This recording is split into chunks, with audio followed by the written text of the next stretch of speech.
सिक्के के दो पहलू होंगे ने हमेशा। एक पक्ष जिहड़ा है वो विखाया जाता है कि बैंकों वालों मसल पावर यूज़ की जाती है जी, जबरदस्ती फोर्स करके पैसा मंगया जाता है।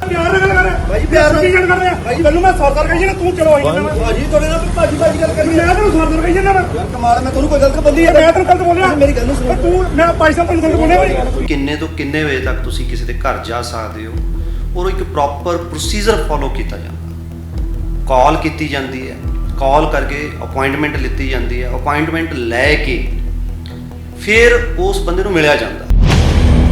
जो लड़कियां फोन करती कि सर तुसी लोन देना है, लोन की किश्त देनी है, तो वो इन्ने के भैड़े अल्फाज यूज़ करते हैं जिहड़े मैं तुहाडे ऑन कैमरा नहीं दस सकता। जे तुसी लोन लिया किश्त टाइम सिर नहीं दे रहे, उत्तों थानू किस बंदे ने हक दे दिता कि किसी की तुसी पत्त रोड़ो कुछ रुपइया पिछे।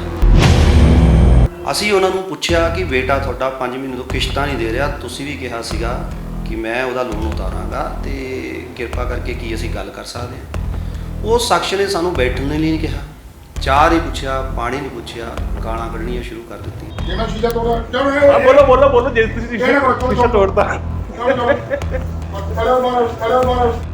उस शख्स ने जिहड़े साडे नाल बैंक मैनेजर सी उन्हां दा लैपटॉप खोलिया ते खो के अपने इत्थे दे लिया बगल च, ते सानू उन्हें इदां इशारा किया निकल जाओ, बाहर निकलो, बाहर निकलो। फिर मैं ये भी सवाल करना चाहना जी, जिहड़ा ये पैसा है ये एक सुविधा है, किसी का हक नहीं। बैंक ये सुविधा थानू देवे या ना देवे तुहाडा पर ये हक नहीं। पर ये भी इस तो की तुसी इनकार करते हो कि हाँ रिकवरी वाले भी कई बार लोगों को बहुत तंग परेशान कर देंगे ने, पर अज तक मैं जाके किसी नाल ऐदां दा बिहेव नहीं किया। पर यकीन मनो पहल जिहड़ी है वो मैनू नहीं लगता कि साडे वल्लों हुंदी। पर जिहड़े लोकी मजबूरी च ने वो गल जरूर करन, है ना। यानी कि तुसी ये कहना चाहते हो कि एक हैल्पिंग प्रोसीजर हैगा, सो अगर गल की जाएगी तो उन्होंने मदद ही मिलेगी, उस तो भज्जण दी लोड़ नहीं। सत श्री अकाल, हमदर्द टीवी देख रहे सारे दर्शकों का स्वागत है। मैं शेखर राय। अज असी एक स्पैशल स्टोरी तुहाडे लई लैके आए हैं, जिस दे विच असी उन्हां लोकां दे उत्ते नज़र मारांगे जिहड़े बैंकां तो लोन लैंदे ने ते वापस नहीं करते। आम तौर के उत्ते गल करिए तो हर कोई तकरीबन अपनी जिंदगी इस तरीके नाल जी रहा है कि कोई ना कोई लोन उन्होंने चल रहा है, चाहे वह 2 व्हीलर हो, चाहे कार का हो, चाहे घर का हो, या फिर किसी बिजनेस को स्टैबलिश करने के लिए तुसीं कोई लोन लिया हो। सो आम तौर के उत्ते लोग लोन लेंदे ने, उसनों वापस भी करते हैं। पर कुछ लोग इदां दे ने, कुछ इदां दे शरारती अंसर होंदे ने जिहड़े कि बैंकां दा सिस्टम समझ गए ने, जिवें वापस पैसा करना उहदा सिस्टम समझ गए ने, ते उहनूं मिसयूज़ करते हैं ते धोखा भी करते हैं। उन्हां दा मकसद सिर्फ ये हुंदा है कि पैसा ले लिया, उसनूं हड़प लिया ते वापस नहीं करना। उन्हां लई एक रिकवरी डिपार्टमेंट हुंदा है जिहड़ा कि बाद च रिकवरी की कोशिश करता है। पर कई बार असीं आम तौर के उत्ते खबरां सुणदे हैं, रिकवरी वालिआं नूं तां गुंडा समझ लिया जाता है, पर जो लोग इस तरीके दे नाल धोखा करते हैं उन्हां दी गल्लां निकल के सामने नहीं आंदियां। सो अज इस प्रोग्राम दे विच असीं यही गलबात करांगे। साडे नाल दविंदर सिंह सेखो जी इत्थे मौजूद होणगे, जो कि रिकवरी करते हैं, रिकवरी डिपार्टमेंट तो ने, बहुत सारे बैंक्स लई काम करते हैं। उन्हां ने एक इदां दा मामला भी हाईलाइट किया जिथे बैंकां तो पैसा लैके कोई फरार हो गया, तो वो ਜਿਹੜਾ ਮਿਸਬਿਹੇਵ ਹੈਗਾ ਉਹ ਕਿਸ ਤਰੀਕੇ ਨਾਲ ਰਿਕਵਰੀ ਵਾਲਿਆਂ ਨਾਲ ਕਰ ਰਹੇ ਨੇ। ਆ ਉਹਨਾਂ ਨਾਲ ਗੱਲਬਾਤ ਕਰਦੇ ਹਾਂ। ਸਤਿ ਸ਼੍ਰੀ ਅਕਾਲ ਸਰ। ਸਤਿ ਸ਼੍ਰੀ ਅਕਾਲ ਜੀ, ਬਹੁਤ ਬਹੁਤ ਸਵਾਗਤ ਹੈ ਜੀ ਤੁਹਾਡਾ।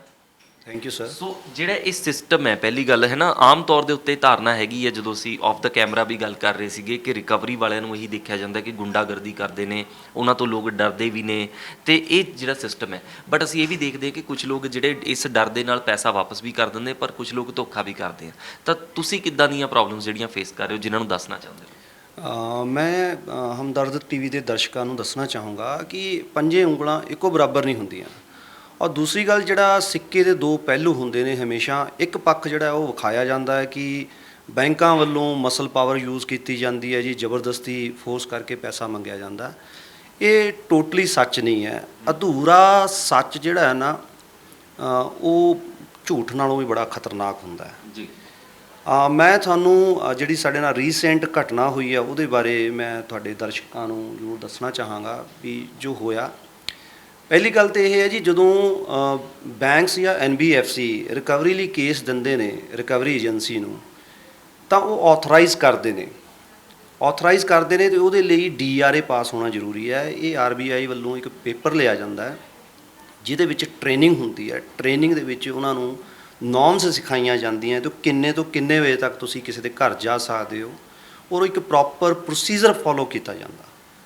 ਕਾਲ ਕੀਤੀ ਜਾਂਦੀ ਹੈ, ਕਾਲ ਕਰਕੇ ਅਪਾਇੰਟਮੈਂਟ ਲਿੱਤੀ ਜਾਂਦੀ ਹੈ, ਅਪਾਇੰਟਮੈਂਟ ਲੈ ਕੇ ਫਿਰ ਉਸ ਬੰਦੇ ਨੂੰ ਮਿਲਿਆ ਜਾਂਦਾ।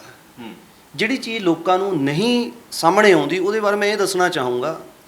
ਦੇਖੋ, ਮੈਂ ਇਹ ਕਹਿਣਾ ਜੀ, ਜਿਹੜੀਆਂ ਧੀਆਂ ਭੈਣਾਂ ਸਭ ਦੀਆਂ ਸਾਂਝੀਆਂ ਨੇ। ਤੁਸੀਂ ਸਾਡੇ ਕਾਲ ਸੈਂਟਰ 'ਚ ਵੀ ਜੇ ਕੈਮਰਾ ਘੁਮਾਓਗੇ, ਮੈਕਸਿਮਮ ਕੁੜੀਆਂ ਕੰਮ ਕਰ ਰਹੀਆਂ ਨੇ। ਜਦੋਂ ਲੜਕੀਆਂ ਫੋਨ ਕਰਦੀਆਂ ਕਿ ਸਰ ਤੁਸੀਂ ਲੋਨ ਦੇਣਾ ਹੈ, ਲੋਨ ਦੀ ਕਿਸ਼ਤ ਦੇਣੀ ਹੈ, ਤਾਂ ਉਹ ਇੰਨੇ ਕੁ ਭੈੜੇ ਅਲਫਾਜ਼ ਯੂਜ਼ ਕਰਦੇ ਨੇ ਜਿਹੜੇ ਮੈਂ ਤੁਹਾਡੇ ਔਨ ਕੈਮਰਾ ਨਹੀਂ ਦੱਸ ਸਕਦਾ।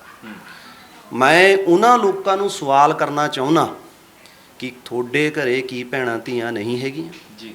ਜੇ ਤੁਸੀਂ ਲੋਨ ਲਿਆ, ਕਿਸ਼ਤ ਟਾਈਮ ਸਿਰ ਨਹੀਂ ਦੇ ਰਹੇ, ਉੱਤੋਂ ਤੁਹਾਨੂੰ ਕਿਸ ਬੰਦੇ ਨੇ ਹੱਕ ਦੇ ਦਿੱਤਾ ਕਿ ਕਿਸੇ ਦੀ ਤੁਸੀਂ ਪੱਤ ਰੋਲੋ ਕੁਛ ਰੁਪਈਆਂ ਪਿੱਛੇ?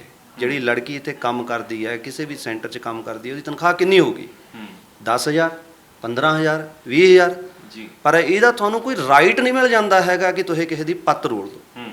ਫਿਰ ਦੂਸਰਾ ਜਿਹੜਾ ਸਾਡੇ ਨਾਲ ਇਨਸੀਡੈਂਟ ਹੋਇਆ, ਉਹ ਮੈਂ ਤੁਹਾਨੂੰ ਇਨਸੀਡੈਂਟ ਇੱਕ ਹੈ, ਇਹ ਜੇ ਚਾਹੋਗੇ ਤਾਂ ਮੈਂ ਬਹੁਤ ਐਕਸਪਲੇਨ ਕਰ ਸਕਦਾ, 10 ਵੀ ਸਕਦਾ, ਸਾਡੇ ਕੋਲ ਰਿਕਾਰਡਿੰਗ ਵੀ ਹੈ। ਤਾਂ ਉਹ ਇਨਸੀਡੈਂਟ ਬਾਰੇ ਮੈਂ ਤੁਹਾਨੂੰ ਦੱਸਣਾ ਚਾਹਾਂਗਾ। ਲੁਧਿਆਣੇ ਦੇ ਵਿੱਚ ਮਨਦੀਪ ਨੈਟਵੀਅਰ ਨਾਮ ਦੀ ਇੱਕ ਕੰਪਨੀ ਹੈ, ਫੈਕਟਰੀ ਹੈ ਜੀ। ਅੱਛਾ। ਉਸ ਬੈਂਕ ਨੇ ਸਾਡੀ ਇੱਕ ਬੈਂਕ ਤੋਂ ਲੋਨ ਲਿਆ। ਉਸ ਦੇ ਬੇਟੇ ਨੇ ਤੇ ਨੂੰਹ ਨੇ ਫਾਰਮ ਫਿਲ ਕੀਤਾ। ਜੋ FI ਹੁੰਦੀ ਹੈ ਉਹ ਅਸੀਂ FII ਕਰਾਈ।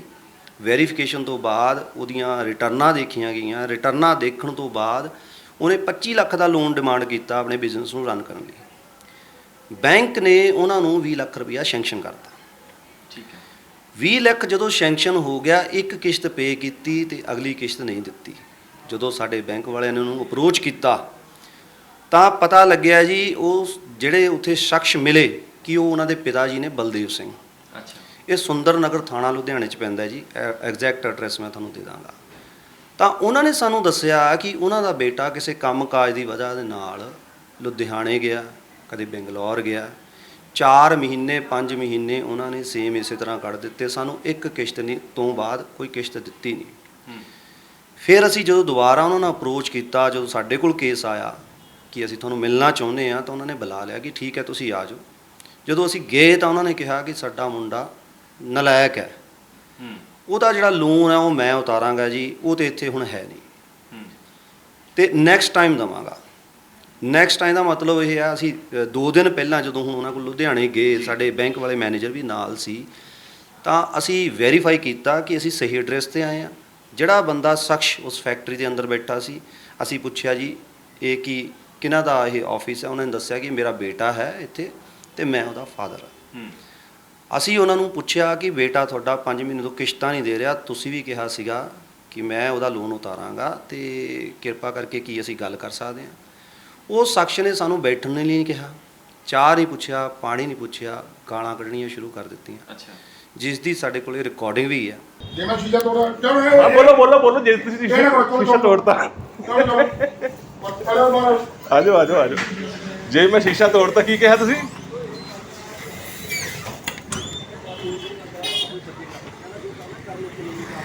ਨਹੀਂ, ਹੁਣੇ ਕਹਿੰਦੇ ਪਏ ਕਿ ਮੈਂ ਸ਼ੀਸ਼ਾ ਤੋੜਨਾ ਆਪਣਾ ਆਪਣੇ ਆਪ ਤੇ ਤੁਹਾਡੇ ਤੇ ਕੇਸ ਪਾਣਾ। ਮੈਂ ਰਿਕਾਰਡਿੰਗ ਹੈਗੀ ਮੇਰੇ ਕੋਲ।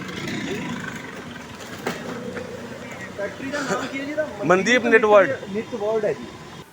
ਜਦੋਂ ਉਹਨੇ ਸਾਡੇ ਨਾਲ ਬਦਤਮੀਜ਼ੀ ਕੀਤੀ, ਅਸੀਂ ਉਹਨੂੰ ਇੱਕੋ ਹੀ ਗੱਲ ਪੁੱਛੀ, ਬਈ ਅਸੀਂ ਤੁਹਾਡੇ ਨਾਲ ਗੱਲ ਕਰਨ ਆਏ ਹਾਂ, ਨਾ ਪੈਸਾ ਮੰਗਣ ਪਹਿਲਾਂ ਆਏ ਸੀ ਤੁਹਾਡੇ ਤੋਂ, ਨਾ ਹੁਣ ਆਏ ਹਾਂ। ਅਸੀਂ ਸਿਰਫ ਗੱਲ ਕਰਨ ਆਏ ਹਾਂ, ਕਿਉਂਕਿ ਅਗਰ ਤੁਸੀਂ ਪੈਸਾ ਨਹੀਂ ਦਿੰਦੇ, ਜੋ ਪ੍ਰੋਸੀਜਰ ਬੈਂਕ ਦਾ ਹੈ, ਤੁਹਾਨੂੰ ਉਸ ਪ੍ਰੋਸੀਜਰ ਬਾਰੇ ਸਮਝਾਉਣ ਆਏ ਹਾਂ ਕਿ ਸਮਨਿੰਗ ਹੋਊਗੀ, ਬੇਲੇਬਲ ਵਾਰੰਟ ਹੋਣਗੇ, ਨੌਨ ਬੇਲੇਬਲ ਹੋਣਗੇ, ਉਸ ਤੋਂ ਬਾਅਦ ਤੁਹਾਨੂੰ ਕੋਰਟ ਕਚਹਿਰੀ ਜਾਣਾ ਪਊਗਾ। ਇਸ ਤੋਂ ਬੈਟਰ ਹੈ ਕਿ ਇਹ ਸਾਰੇ ਝੰਜਟ ਤੋਂ ਤੁਹਾਨੂੰ ਛੁਟਕਾਰਾ ਮਿਲ ਜੂਗਾ ਅਗਰ ਆਪਾਂ ਬੈਠ ਕੇ ਕਿਤੇ ਨੈਗੋਸ਼ੀਏਸ਼ਨ 'ਤੇ ਪਹੁੰਚ ਜਾਈਏ।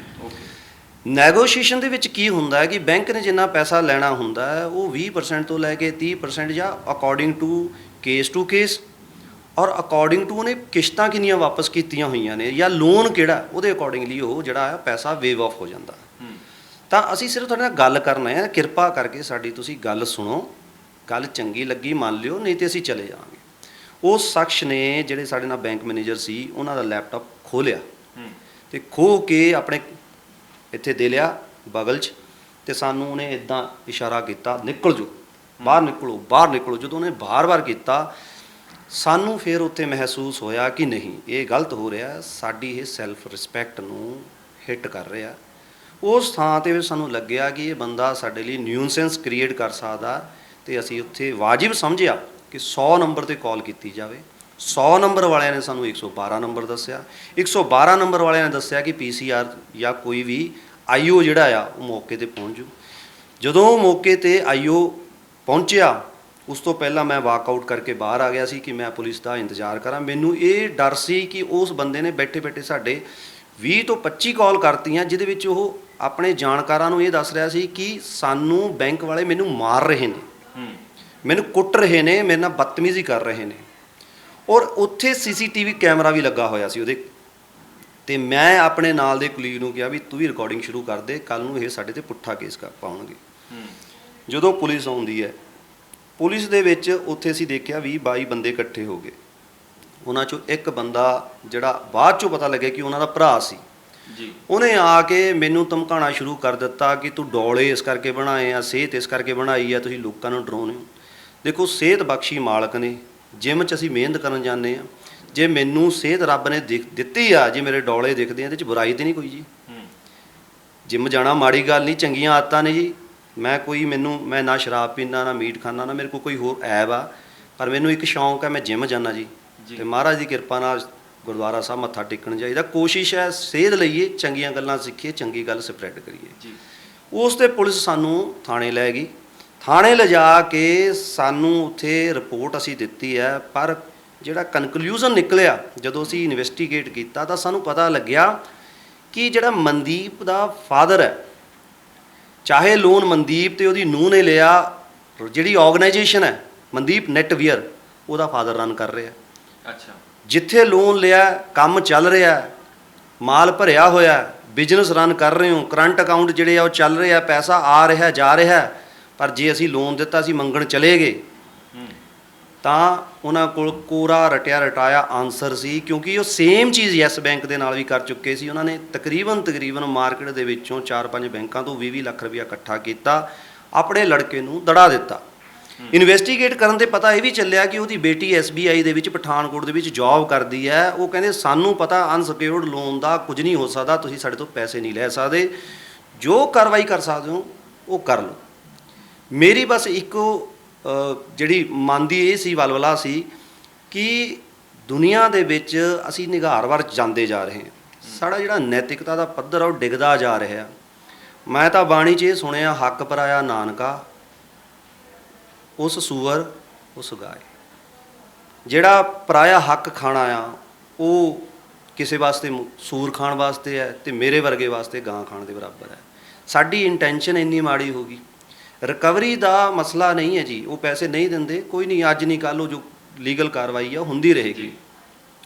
ਪਰ ਗੱਲ ਇੱਥੇ ਇੰਟੈਂਸ਼ਨ ਦੀ ਹੈ ਜੀ। ਜਦੋਂ ਤੁਸੀਂ ਸੋਚ ਹੀ ਲਿਓ ਸਮਾਜ ਦੇ ਵਿੱਚ ਇਹੋ ਜਿਹੇ ਜਿਹੜੇ ਆਨਸਰ ਆ ਜਾਣ, ਜਿਹੜੇ ਸੋਚ ਲੈਣ ਕਿ ਅਸੀਂ ਲੋਕਾਂ ਦਾ ਪੈਸਾ, ਪਬਲਿਕ ਦਾ ਪੈਸਾ ਖਾਣਾ, ਪੁਲਿਸ ਵਾਲੇ ਬਦਨਾਮ ਛੇਤੀ ਹੋ ਜਾਂਦੇ ਜੀ, ਪੋਲੀਟੀਸ਼ੀਅਨ ਬਦਨਾਮ ਛੇਤੀ ਹੋ ਜਾਂਦੇ ਜੀ ਕਿ ਜੀ ਇਹਨਾਂ ਨੇ ਪੈਸਾ ਖਾਧਾ। ਮੈਂ ਸਮਾਜ ਨੂੰ, ਮੈਂ ਤੁਹਾਡੇ ਤੋਂ ਇਹ ਪੁੱਛਣਾ ਚਾਹੁੰਦਾ ਜੀ, ਤੁਸੀਂ ਲੋਕ ਅਗਰ ਬਿਜ਼ਨਸਮੈਨ ਹੋ, ਅੱਜ ਦੀ ਤਰੀਕ ਦੇ ਵਿੱਚ ਕਿਸੇ ਕੋਲ ਪੈਸਾ ਇੰਨਾ ਨਹੀਂ ਕਿ ਉਹ ਆਪਣਾ ਬਿਜ਼ਨਸ ਰਨ ਕਰ ਲਵੇ ਬਿਨਾਂ ਬੈਂਕ ਦੀ ਮਦਦ ਤੋਂ।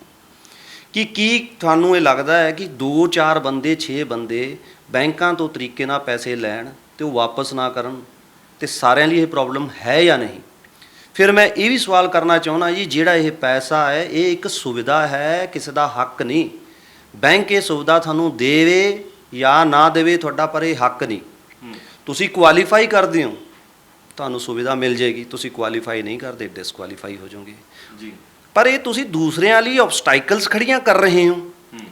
ਤੁਹਾਨੂੰ ਜਦੋਂ ਤੁਸੀਂ ਇਹ ਕੰਮ ਕਰਦੇ ਹੋ ਤਾਂ ਬੈਂਕ ਉਹ ਏਰੀਆ ਨੂੰ ਮਾਰਕ ਕਰਦਾ ਕਿ ਇੱਥੋਂ ਸਾਡਾ ਪੈਸਾ ਰਿਕਵਰ ਨਹੀਂ ਆਇਆ, ਇੱਥੇ ਅਸੀਂ ਲੋਨ ਨਹੀਂ ਵੰਡਣਾ। ਪਿੱਛੇ ਜਿਹੇ ਇਹ ਬੜਾ ਕਲੀਅਰ ਹੋ ਗਿਆ ਸੀ ਕਿ ਪੁਲਿਸ ਨੂੰ, ਪੋਲੀਟੀਸ਼ੀਅਨ ਨੂੰ, ਵਕੀਲ ਨੂੰ ਲੋਨ ਮਿਲਣਾ ਔਖਾ ਹੁੰਦਾ ਸੀ। ਕਿਉਂ? ਕਿਉਂਕਿ ਉੱਥੋਂ ਰਿਕਵਰੀ ਨਹੀਂ ਹੁੰਦੀ ਸੀ। ਪਰ ਕੀ ਅੱਜ ਦੀ ਤਰੀਕ ਵਿੱਚ ਸਮਾਜ ਦੇ ਵਿੱਚ ਵਪਾਰਕ ਵਰਗ ਇਹ ਚੀਜ਼ ਅਫੋਰਡ ਕਰ ਸਕਦਾ ਹੈ ਕਿ ਉਹਨਾਂ ਨੂੰ ਜੇ ਬੈਂਕ ਲੋਨ ਨਾ ਦੇਣ ਉਹ ਬਿਜ਼ਨਸ ਕਿੱਦਾਂ ਰਨ ਕਰਨਗੇ ਜੀ? ਅੱਛਾ ਦਵਿੰਦਰ ਜੀ, ਇਹ ਤੇ ਇੱਕ ਸਾਈਡ ਹੋ ਗਈ, ਜਿਵੇਂ ਕਿ ਤੁਸੀਂ ਇੱਕ ਮਾਮਲਾ ਸ਼ੇਅਰ ਕੀਤਾ, ਇੱਦਾਂ ਦੇ ਹੋ ਸਕਦਾ ਬਹੁਤ ਸਾਰੇ ਹੋਣਗੇ। ਪਰ ਇਹ ਵੀ ਇਸ ਤੋਂ ਕੀ ਤੁਸੀਂ ਇਨਕਾਰ ਕਰਦੇ ਹੋ ਕਿ ਹਾਂ ਰਿਕਵਰੀ ਵਾਲੇ ਵੀ ਕਈ ਵਾਰ ਲੋਕਾਂ ਨੂੰ ਬਹੁਤ ਤੰਗ ਪਰੇਸ਼ਾਨ ਕਰ ਦਿੰਦੇ ਨੇ? ਕਈ ਵਾਰੀ ਇਹ ਹੁੰਦਾ ਕਿ ਇਨਸਾਨ ਦੀ ਮਜਬੂਰੀ ਹੁੰਦੀ ਹੈ, ਨੌਕਰੀ ਪੇਸ਼ਾ ਜਿਹੜੇ ਲੋਕ ਨੇ ਉਹਨਾਂ ਨੇ ਕੋਈ ਪਰਸਨਲ ਲੋਨ ਲਿਆ ਜਾਂ ਪਰਸਨਲ ਲੋਨ ਵੀ ਇਨਸਿਕਿਉਰਡ ਲੋਨ ਹੁੰਦਾ। ਜਦੋਂ ਇਦਾਂ ਦੇ ਲੋਨ ਹੁੰਦੇ ਨੇ ਕਈ ਵਾਰੀ ਉਹਨਾਂ ਦਾ ਫਾਈਨੈਂਸ਼ੀਅਲ ਸਟੇਟਸ ਚੰਗਾ ਨਹੀਂ ਹੁੰਦਾ, ਕੋਈ ਕਿਸ਼ਤ ਨਹੀਂ ਦੇ ਪਾਉਂਦੇ, ਤਾਂ NBFCs ਔਰ ਬੈਂਕਸ ਦੇ ਵਿੱਚ ਥੋੜਾ ਜਿਹਾ ਇਹਨਾਂ ਦੀ ਟਰਮਸ ਦੇ ਵਿੱਚ ਫਰਕ ਵੀ ਹੈ। NBFCs ਦੇ ਬਿਲਕੁਲ ਵੀ ਇਸ ਦੇ ਵਿੱਚ ਟੋਲਰੇਟ ਨਹੀਂ ਕਰਦੀਆਂ ਕਿ ਇੱਕ ਵੀ ਕਿਸ਼ਤ ਜਾਂਦੀ ਹੋਵੇ। ਅਗਰ ਕੋਈ ਸੈਟਿੰਗ, ਅਗਰ ਬੰਦਾ ਕਹਿੰਦਾ ਵੀ ਮੇਰੇ ਨਾਲ ਕੋਈ ਐਡਜਸਟਮੈਂਟ ਕਰ ਲਓ ਕਿ ਕਿਸ਼ਤ ਅੱਗੇ ਪਿੱਛੇ ਜਾਂ ਕੁਝ, ਉਸ ਦੇ ਲਈ ਵੀ ਕੋਈ ਪ੍ਰੋਵੀਜ਼ਨ ਨਹੀਂ ਹੁੰਦਾ, ਉਹਨਾਂ ਦੇ ਜਿੰਨੇ ਵੀ ਕਲੌਜ਼ਸ ਹੁੰਦੇ ਨੇ। ਇਹ ਵੀ ਸੱਚਾਈ ਹੈ, ਇਸ ਤੋਂ ਵੀ ਇਨਕਾਰ ਨਹੀਂ ਕਰਦੇ? ਮੈਂ ਇਹਦੇ ਵਿੱਚ ਤੁਹਾਡੀ ਰਾਏ ਤੋਂ ਥੋੜਾ ਜਿਹਾ ਡਿਫਰ ਹਾਂ। ਰੀਜ਼ਨ ਬੀਇੰਗ, ਜਦੋਂ ਕੇਸ ਰਿਕਵਰੀ ਕੋਲ ਆ ਗਿਆ, ਬੈਂਕ NBFCs ਦਾ ਮਾਈਂਡ ਸੈਟ ਇਹੀ ਹੁੰਦਾ ਹੈ ਕਿ ਅਸੀਂ ਕੁਝ ਪੈਸਾ ਛੱਡ ਦਾਂਗੇ ਜੇ ਸੈਟਲ ਹੁੰਦਾ ਹੈ ਜਾਂ ਰਾਈਟ ਆਫ 'ਚ ਜਾਂਦਾ। ਸੈਟਲਮੈਂਟ ਤੇ ਹੈ ਨਾ, ਉਹ ਤੇ ਸੈਟਲਮੈਂਟ ਤੇ। ਪਰ ਬਹੁਤ ਥਾਵਾਂ ਦੇ ਉੱਤੇ ਅਸੀਂ ਇਦਾਂ ਦੇ ਮਾਮਲੇ ਸੁਣਦੇ ਹਾਂ ਜਿੱਥੇ ਜਿਵੇਂ ਤੁਸੀਂ ਕਹਿ ਰਹੇ ਹੋ ਕਿ ਚਲੋ ਤੁਸੀਂ ਉਹਨਾਂ ਦੇ ਨਾਲ ਮਿਸਬਿਹੇਵ ਨਹੀਂ ਕੀਤਾ ਹੋਊਗਾ, ਬਟ ਬੜੇ ਸਾਰੇ ਲੋਕਾਂ ਨਾਲ ਮਿਸਬਿਹੇਵ ਹੁੰਦਾ ਵੀ, ਇਦਾਂ ਦੇ ਵੀ ਮਾਮਲੇ ਬਹੁਤ ਸਾਹਮਣੇ ਆਉਂਦੇ। ਦੇਖੋ ਜੀ, ਮੈਂ ਜਿਸ ਤਰ੍ਹਾਂ ਕੰਮ ਕਰਦਾ, ਮੈਂ ਆਪਣੀ ਗੱਲ ਕਰ ਸਕਦਾ, ਮੈਂ ਸਮਾਜ ਨੂੰ ਸੁਧਾਰ ਨਹੀਂ ਸਕਦਾ, ਮੈਂ ਆਪਣੇ ਆਪ ਨੂੰ ਸੁਧਾਰ ਸਕਦਾ, ਮੈਂ ਅਪੀਲ ਕਰ ਸਕਦਾ ਜੀ। ਪਰ ਅੱਜ ਤੱਕ ਮੈਂ ਜਾ ਕੇ ਕਿਸੇ ਨਾਲ ਐਦਾਂ ਦਾ ਬਿਹੇਵ ਨਹੀਂ ਕੀਤਾ। ਪਰ ਯਕੀਨ ਮੰਨੋ, ਪਹਿਲ ਜਿਹੜੀ ਆ ਉਹ ਮੈਨੂੰ ਨਹੀਂ ਲੱਗਦਾ ਕਿ ਸਾਡੇ ਵੱਲੋਂ ਹੁੰਦੀ ਹੋਊਗੀ। ਪਹਿਲ ਇਹੀ ਹੁੰਦੀ ਹੈ ਕਿਉਂਕਿ ਜੋ ਕੁਝ ਵੀ ਅੱਜ ਕੱਲ੍ਹ ਹੁੰਦਾ ਉਹ RBI ਦੀ ਜਿਹੜੀ ਇਨਸਟਰਕਸ਼ਨਸ ਨੇ ਰਿਕਾਰਡਿੰਗ ਲਾਈਨਸ 'ਤੇ ਹੁੰਦਾ ਜੀ। ਤੁਸੀਂ ਰਿਕਾਰਡਿੰਗ ਲਾਈਨਸ ਤੋਂ ਕਾਲ ਕਰਨੀਆਂ ਨੇ, ਉਸ ਦਾ ਰਿਕਾਰਡ ਰੱਖਿਆ ਜਾਂਦਾ। ਔਰ ਮੈਂ ਇਹ ਕਹਿਣਾ ਜੀ, ਜਦੋਂ ਮੈਂ ਤੁਹਾਨੂੰ ਪਹਿਲੀ ਵਾਰੀ ਕਾਲ ਕੀਤੀ, ਮੈਂ ਸਿੱਧਾ ਕੋਈ ਤੁਹਾਡੇ ਨਾਲ ਬਦਤਮੀਜ਼ੀ ਨਹੀਂ ਕਰਾਂਗਾ। ਮੈਂ ਸਿਰਫ ਇਹੀ ਕਹਾਂਗਾ, ਕੋਈ ਵੀ ਹੋਵੇ, ਕਿ ਜੀ ਤੁਸੀਂ ਕਿਸ਼ਤ ਨਹੀਂ ਦਿੱਤੀ ਕਿਉਂ? ਸਾਹਮਣੇ ਵਾਲਾ ਹੀ ਅਗਲਾ ਜਿਹੜਾ ਆ ਉਹ ਬਦਤਮੀਜ਼ੀ ਕਰਦਾ। ਮੈਂ ਇਹ ਨਹੀਂ ਕਹਿੰਦਾ ਵੀ ਉਹ ਕਿਉਂ ਕਰਦਾ। ਇੰਟੈਂਸ਼ਨ ਹੋਏਗੀ, ਮਤਲਬ ਜਿਹਨੇ ਤਾਂ ਸੋਚਿਆ ਹੀ ਹੈ ਕਿ ਇਦਾਂ ਦਾ ਕਰਨਾ ਹੈ। ਜਿਵੇਂ ਤੁਸੀਂ ਦੱਸਿਆ ਕਿ ਬਿਜ਼ਨਸ ਵਾਲੇ ਕਈ ਲੋਕ ਇਦਾਂ ਦੇ ਕਰਦੇ ਨੇ, ਔਰ ਜਿਨ੍ਹਾਂ ਦੇ ਵੱਡੇ ਨਾਮ ਨੇ ਉਹ ਜ਼ਿਆਦਾ ਕਰਦੇ ਨੇ। ਅਸੀਂ ਬਹੁਤ ਬੜੇ ਨਾਮ ਸੁਣ ਚੁੱਕੇ ਹਾਂ। ਨੀਰਵ ਮੋਦੀ ਦਾ ਨਾਮ ਵਿੱਚ ਹੈਗਾ, ਹੈ ਨਾ, ਮਾਲਿਆ ਦਾ ਨਾਮ ਹੈਗਾ, ਜਿਨ੍ਹਾਂ ਦੇ ਬਹੁਤ ਹਾਈਲਾਈਟ ਹੋ ਗਏ ਕੇਸ। ਇਦਾਂ ਦੇ ਬਹੁਤ ਸਾਰੇ ਹੋਣਗੇ ਜਿਨ੍ਹਾਂ ਦਾ ਪਤਾ ਵੀ ਨਹੀਂ ਲੱਗਿਆ ਹੋਊਗਾ। ਸਰ, ਇੱਦਾਂ ਦਾ ਇੱਕ ਸਾਡੇ ਕੋਲ ਕੇਸ ਬੈਕਸ ਇੰਟਰਨੈਸ਼ਨਲ ਲੁਧਿਆਣੇ ਕੋਲ ਵੀ ਆਇਆ, ਉਹਦੇ ਅਰੈਸਟ ਵਾਰੰਟ ਵੀ ਸੀ। ਅਸੀਂ ਥਾਣੇ ਗਏ ਤਾਂ ਥਾਣੇ ਵਾਲਿਆਂ ਨੇ ਸਾਡੇ ਕੀ ਕੀਤਾ, ਉਹ ਵਾਰੰਟ ਦੀ ਫੋਟੋ ਖਿੱਚੀ ਅਤੇ ਉਹ ਬੈਕਸ ਵਾਲੇ ਨੂੰ ਭੇਜ ਦਿੱਤੀ। ਉਹਦਾ ਨਾਮ ਹੈ ਦਰਪਨ ਦਾਦੂ, ਅਤੇ ਉਹਨੂੰ ਭੇਜ ਦਿੱਤੀ। ਉਹਨਾਂ ਨੇ ਸਾਨੂੰ ਐਂਟਰ ਹੀ ਨਹੀਂ ਕਰਨ ਦਿੱਤਾ। ਜਦੋਂ ਸਾਡੀ ਸੁਣਵਾਈ ਲੋਕਲ ਲੈਵਲ 'ਤੇ ਨਹੀਂ ਗਏ ਤਾਂ ਉਦੋਂ ਨਵਦੀਪ ਸਰਾਉਂ ਜਾਂ ਇੱਦਾਂ ਕਰਕੇ, ਕਿਉਂਕਿ ਨਵੇਂ SP ਮੈਡਮ ਆਏ ਸੀ, ਮੈਂ ਉਹਨਾਂ ਕੋਲ ਗਿਆ ਤਾਂ ਉਹਨਾਂ ਨੇ ਇਮੀਡੀਏਟ ਥਾਣੇ ਦੇ ਇੰਚਾਰਜ ਨੂੰ ਫੋਨ ਕਰਕੇ ਕਿਹਾ ਕਿ ਇਹਨਾਂ ਦੀ ਗੱਲ ਸੁਣੋ, ਇਹਨਾਂ ਨਾਲ ਜਾਓ, ਬੈਂਕ ਵਾਲੇ ਆਏ ਨੇ। ਪਰ ਕੰਸਰਨ ਕੀ ਹੈ ਜੀ? ਕੰਸਰਨ ਇਹ ਹੈ ਕਿ ਇੰਟੈਂਸ਼ਨਲੀ ਤੁਸੀਂ ਜਦੋਂ ਕਰ ਰਹੇ ਹੋ, ਦੈਟ ਇਜ਼ ਰੋਂਗ। ਪਰ ਜੋ ਇਹ ਬੰਦਾ ਜੈਨੂਨ ਹੈਗਾ, ਉੱਥੇ ਬੈਂਕ ਪੈਸਾ ਛੱਡਦਾ ਹੈ ਜੀ। ਮੈਂ ਤੁਹਾਨੂੰ ਜਿੰਨੇ ਕੇਸ ਅਸੀਂ ਅੱਜ ਤੱਕ ਸੋਲਵ ਕੀਤੇ, ਮੈਂ ਨੰਬਰ ਅਤੇ ਉਹਨਾਂ ਦੇ ਨਾਮ, ਐਡਰੈਸ, ਪਤੇ ਦੇਣ ਨੂੰ ਤਿਆਰ ਹਾਂ। ਤੁਹਾਨੂੰ ਕੋਈ ਬੰਦਾ ਇਹ ਨਹੀਂ ਕਹੇਗਾ ਸਾਡੇ ਨਾਲ ਜ਼ਬਰਦਸਤੀ ਕੀਤੀ ਹੈ, ਬਲਕਿ ਅਸੀਂ ਉਹਨਾਂ ਦਾ ਪੈਸਾ ਛੱਡਿਆ ਹੀ ਹੈ। ਰਿਕਵਰੀ ਮੀਨਸ ਕਿ ਤੁਹਾਡਾ ਪੈਸਾ ਛੱਡਿਆ ਹੀ ਜਾਊਗਾ, ਤੁਹਾਨੂੰ ਟਾਈਮ ਮਿਲੇਗਾ ਹੀ ਮਿਲੇਗਾ। ਰਿਕਵਰੀ ਦਾ ਮਤਲਬ ਇਹ ਨਹੀਂ ਹੈ ਕਿ ਤੁਹਾਨੂੰ ਪੂਰਾ ਪੈਸਾ ਦੇਣਾ ਪਏਗਾ। ਹਾਲਾਂਕਿ ਜਦੋਂ ਤੁਸੀਂ ਬੈਂਕਸ ਜਾਂ NBFC ਦੇ ਨਾਲ ਜੋ ਡੀਲ ਕਰ ਰਹੇ ਹੁੰਦੇ ਹੋ ਤਾਂ ਉਹਨਾਂ ਦਾ ਇਹ ਕੋਸ਼ਿਸ਼ ਹੁੰਦਾ ਹੈ ਕਿ ਲੋਨ ਖਰਾਬ ਨਾ ਹੋ ਜਾਏ। ਜਦੋਂ ਲੋਨ ਖਰਾਬ ਹੁੰਦਾ ਤਾਂ ਉਹ ਰਿਕਵਰੀ 'ਚ ਆਉਂਦਾ ਹੈ। ਜਦੋਂ ਰਿਕਵਰੀ 'ਚ ਆਉਂਦਾ ਹੈ ਤਾਂ ਸਾਨੂੰ ਜਿਹੜੀ ਆ ਉਹ 20-30% ਤੋਂ ਲੈ ਕੇ 50% ਤੱਕ ਅਸੀਂ ਕੇਸ ਟੂ ਕੇਸ ਜਾ ਕੇ ਉੱਥੇ ਪੈਸਾ ਵੇਵ ਆਫ ਕਰਕੇ ਇੱਕ ਮੁਸ਼ਤ, ਦੋ ਮੁਸ਼ਤ, ਜੇ ਹਾਲਾਤ ਨਾ ਵੀ ਅਗਲੇ ਦੇ ਚੱਜ ਦੇ ਹੋਣ 5 ਮੁਸ਼ਤਾਂ 6 ਮੁਸ਼ਤਾਂ ਵੀ ਦਿੰਦੇ ਆ। ਔਰ ਉਸ ਦੇ ਬਾਵਜੂਦ ਜੋ ਸੈਟਲਮੈਂਟ ਪੀਰੀਅਡ ਜੋ ਉਹਦਾ ਹੁੰਦਾ, ਅਗਰ ਉਸ ਦੇ ਵਿੱਚ ਉਹ ਪੈਸਾ ਨਹੀਂ ਦੇ ਸਕਦਾ, ਬ੍ਰੋਕਨ ਹੋ ਜਾਂਦੀ ਹੈ ਸੈਟਲਮੈਂਟ, ਇਸ ਦੇ ਬਾਵਜੂਦ ਵੀ ਅਸੀਂ ਬੈਂਕ ਨੂੰ ਰਿਕੁਐਸਟ ਕਰਦੇ ਹਾਂ ਰਿਕਵਰੀ ਏਜੰਸੀ ਦੇ ਬਿਹਾਫ 'ਤੇ ਕਿ ਉਹਦੇ ਹਾਲਾਤ ਇਹੋ ਜਿਹੇ ਨਹੀਂ ਹੈ, ਕਾਈਂਡਲੀ ਇਹਨੂੰ ਥੋੜ੍ਹਾ ਜਿਹਾ ਹੋਰ ਟਾਈਮ ਦਿੱਤਾ ਜਾਵੇ। ਤੁਹਾਡੇ ਕਹਿਣ ਦਾ ਮਤਲਬ ਹੈ ਕਿ ਇਸ ਸਿਸਟਮ ਨੂੰ ਆਮ ਲੋਕਾਂ ਨੂੰ ਸਮਝਣ ਦੀ ਲੋੜ ਹੈਗੀ ਹੈ। ਪਹਿਲੀ ਗੱਲ ਤਾਂ ਜਿਹੜੇ ਤਾਂ ਇੰਟੈਂਸ਼ਨਲੀ ਫਰਾਡ ਕਰ ਰਹੇ ਨੇ ਉਹ ਇਸ ਗੱਲੋਂ ਜਿਹੜਾ ਸਾਈਡ ਲੈਣ ਕਿ ਅਗਰ ਉਹ ਫਰਾਡ ਕਰਦੇ ਨੇ ਤਾਂ ਉਹਦਾ ਲਾਸ ਉਹਨਾਂ ਨੂੰ ਵੀ ਹੈ, ਉਹਨਾਂ ਵਰਗੇ ਬਹੁਤ ਸਾਰੇ ਹੋਰ ਲੋਕਾਂ ਨੂੰ ਵੀ ਹੈ।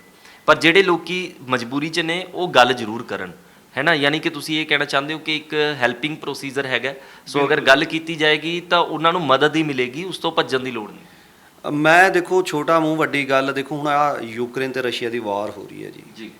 ਇਹ ਵੀ ਗੱਲ ਜਿਹੜੀ ਆ ਉਹ ਗੱਲ ਤੇ ਮੁੱਕਣੀ ਹੈ। ਜਿੰਨੀ ਮਰਜ਼ੀ ਵੱਡੀ ਕੋਈ ਗੱਲ ਹੋ ਜੇ, ਜਦੋਂ ਦੋ ਬੰਦੇ ਬੈਠਣਗੇ, ਨੈਗੋਸ਼ੀਏਸ਼ਨ ਕਰਨਗੇ, ਦੇਖੋ ਤੁਹਾਡੇ ਦਿਲ ਦੀ ਮਜਬੂਰੀ ਕੀ ਆ, ਤੁਹਾਨੂੰ ਕੀ ਪ੍ਰੋਬਲਮ ਹੈ, ਜਦ ਤੱਕ ਤੁਸੀਂ ਦੱਸੋਗੇ ਨਹੀਂ ਮੈਨੂੰ ਨਹੀਂ ਪਤਾ ਲੱਗ ਸਕਦਾ।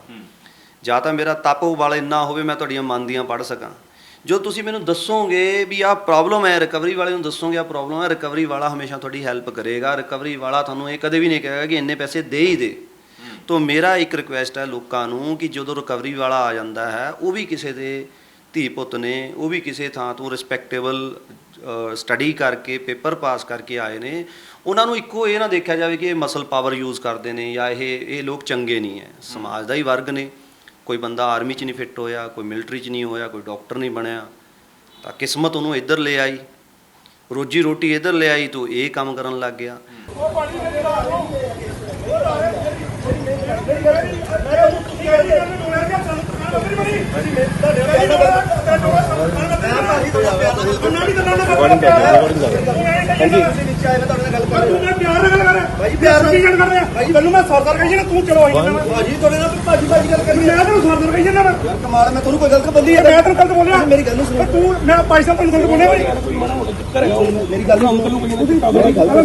मैं फोटो भेज रहा हूँ आपको, यहाँ का एड्रेस भेज रहा हूँ, क्योंकि बंदा ना अपना देख के गल करता है।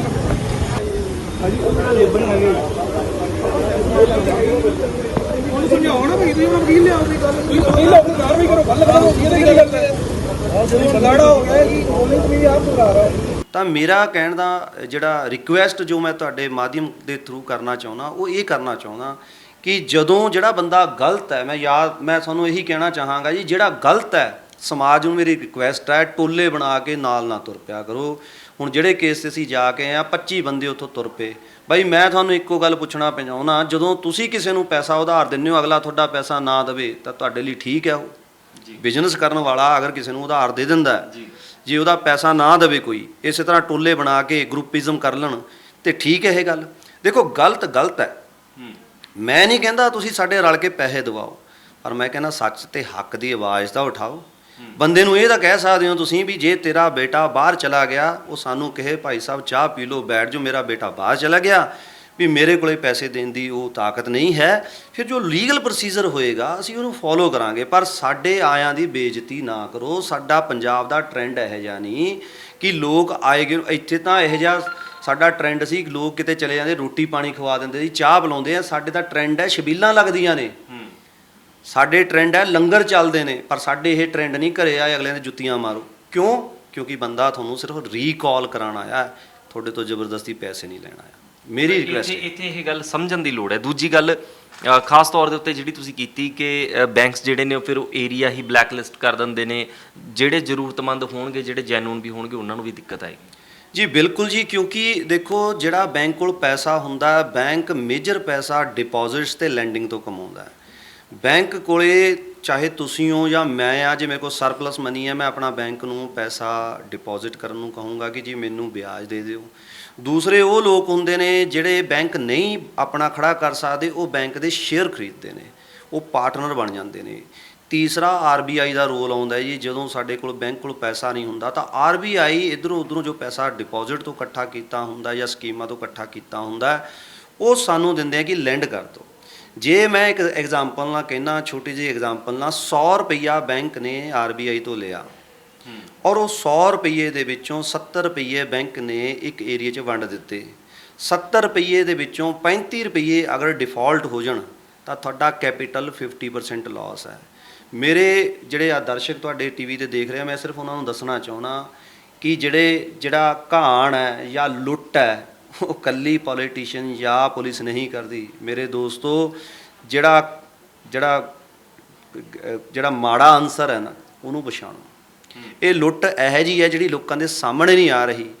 ਬੈਂਕ ਤੋਂ ਪੈਸਾ ਲੈ ਕੇ ਉਹਨੇ ਤਾਂ ਆਪਣੀਆਂ ਮਰਕ ਰੱਖੀਆਂ ਹੋਈਆਂ ਨੇ, ਥਾਰ ਨਵੀਂ ਗੱਡੀ ਲਿਆਉਣਗੇ ਅਤੇ ਜੇ ਪੈਸੇ ਲੈਣ ਜਾਓ ਲੜਨ ਲੱਗ ਜਾਣਗੇ। ਤਾਂ ਉਹ ਜਿਹੜਾ ਪੈਸਾ ਹੈ ਨਾ, ਤਾਂ ਉਹ ਜਿਹੜਾ ਬਰਡਨ ਹੈ ਕਿਸ 'ਤੇ ਹੈ? ਉਹ ਜਿਹੜੇ 35 ਰੁਪਏ ਲਾਸ ਹੈ ਜੇ ਤੁਸੀਂ ਬੈਂਕ 'ਚ ਡਿਪੋਜ਼ਿਟ ਲਿੱਤਾ, ਤੁਹਾਡਾ ਜਿਹੜਾ ਡਿਪੋਜ਼ਿਟ ਦਾ ਉਹ ਜਿਹੜਾ ਤੁਹਾਨੂੰ ਹੈ, ਠੀਕ ਹੈ, ਅੱਜ ਦੀ ਤਰੀਕ ਦੇ ਵਿੱਚ ਡਿਪੋਜ਼ਿਟ 'ਤੇ ਕੋਈ ਫਰਕ ਨਹੀਂ ਪੈਂਦਾ। ਬਟ ਜੇ ਬੈਂਕ ਫੇਲ ਹੋ ਜਾਏ, ਮੋਦੀ ਸਾਹਿਬ ਨੇ ਪਾਲਿਸੀ ਪਿੱਛੇ ਬਣਾਈ ਸੀ ਵੀ ਜੀ ਮਿਲੇਗਾ ਜੀ ਲੱਖ, ਹੁਣ ਮੇਰਾ ਖਿਆਲ ਸ਼ਾਇਦ ਉਹਦੀ ਲਿਮਿਟ ਵੱਧ ਗਈ ਹੈ, ਚਾਹੇ ਤੁਹਾਡਾ ਕਰੋੜ ਰੁਪਈਆ ਪਿਆ, ਸ਼ਾਇਦ ਤੁਹਾਡਾ ਜੇ ਬੈਂਕ ਡੁੱਬ ਜਾਂਦਾ ਤਾਂ ਸ਼ਾਇਦ ਤੁਹਾਨੂੰ 10 ਲੱਖ ਮਿਲੇਗਾ। ਕੀ ਤੁਸੀਂ ਖੁਸ਼ ਹੋ ਕਿ ਤੁਸੀਂ ਕਰੋੜ ਰੁਪਈਆ ਜਮ੍ਹਾਂ ਕਰਾਇਆ ਅਤੇ ਇਹੋ ਜਿਹੇ ਲੋਕ ਤੁਹਾਡਾ ਪੈਸਾ ਲੁੱਟ ਲੈਣ ਅਤੇ ਬੈਂਕ ਦਿਵਾਲੀਆ ਹੋ ਜੇ ਅਤੇ ਤੁਹਾਨੂੰ ਮਿਲੇ ਕੀ 10 ਲੱਖ ਕਰੋੜ ਦਾ? ਤੁਸੀਂ ਖੁਸ਼ ਹੋ ਤੁਹਾਨੂੰ 10% ਮਿਲੇਗਾ? ਜੇ ਨਹੀਂ ਹੈ ਤਾਂ ਕਾਈਂਡਲੀ ਮੇਰੇ ਨਾਲ ਆਵਾਜ਼ ਉਠਾਓ ਕਿ ਇਹੋ ਜਿਹੇ ਬੰਦਿਆਂ ਨੂੰ ਆਇਡੈਂਟੀਫਾਈ ਕਰੋ।